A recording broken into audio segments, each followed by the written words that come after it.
Tim penggerak PKK Kota Ambon buka dapur sehat, bagikan makanan.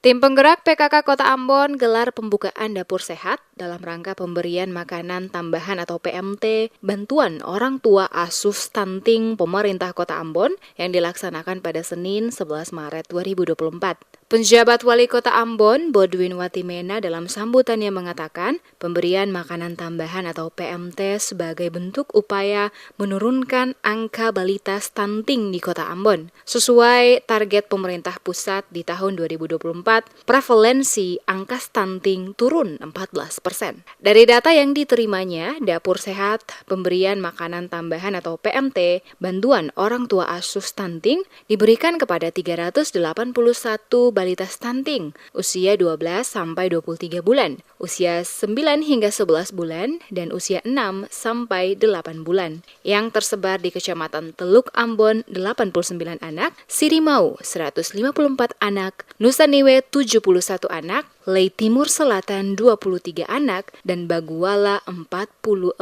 anak. Dikatakan Bodwin, pemerintah Kota Ambon terus berupaya melakukan beberapa hal dengan melibatkan berbagai stakeholder termasuk seluruh OPD terkait menyusun program termasuk penyediaan anggaran sebagai bagian dari upaya intervensi spesifik dan intervensi sensitif. Oleh karena itu, pemerintah Kota Ambon telah membangun kesepakatan bersama dengan melibatkan para penjabat di lingkup pemerintah menjadi orang tua asuh stunting sebagai bentuk kepedulian, partisipasi aktif untuk mengatasi angka stunting di Kota Ambon sesuai target di angka 14% tahun 2024. Kita tahu persis bahwa ada tanggung jawab besar kita untuk mendukung pemerintah pusat dalam upaya untuk menangani balita stunting di Indonesia.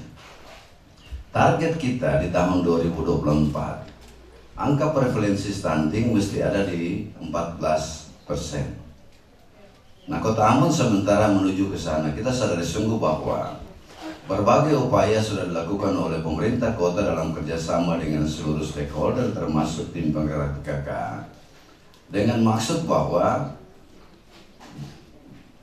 anak-anak stunting di Kota Ambon ini bisa tertangani dengan baik.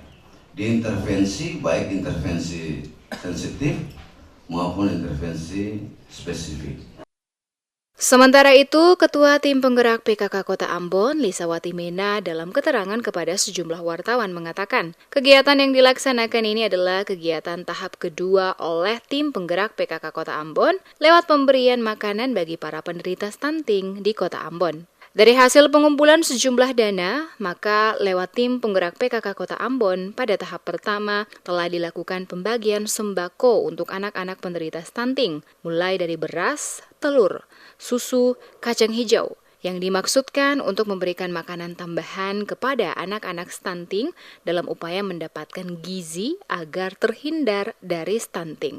Sementara pelaksanaan kegiatan pada tahap kedua, Tim Penggerak PKK Kota Ambon menyiapkan dalam bentuk makanan yang telah dimasak dan memenuhi standar gizi sesuai komposisi dan telah diperiksa oleh ahli gizi sehingga layak diberikan kepada anak-anak. Tahap pertama itu memberikan sembako. Sembako terdiri dari beras, telur, susu untuk balita stunting atau kurang gizi dengan vitamin. Jadi hari ini adalah tahap kedua pemberian bantuan orang tua asuh melalui PMT yang disalurkan ke kecamatan. Ya. Jadi PMT hari ini seperti rekan-rekan wartawan lihat sudah sesuai dengan usia per usia ya. Dari mulai 2 tahun, mulai dari 6 sampai 8 bulan, kemudian 8 bulan sampai 2 tahun, kemudian 2 tahun sampai 5 tahun. Dengan keterlibatan semua stakeholder yang ada termasuk Tim Penggerak PKK Kota Ambon, diharapkan angka prevalensi stunting terutama di wilayah Kota Ambon menurun dari tahun 2023 pada kisaran 21,1%, maka pada tahun 2024 turun di angka 14% sesuai target pemerintah pusat.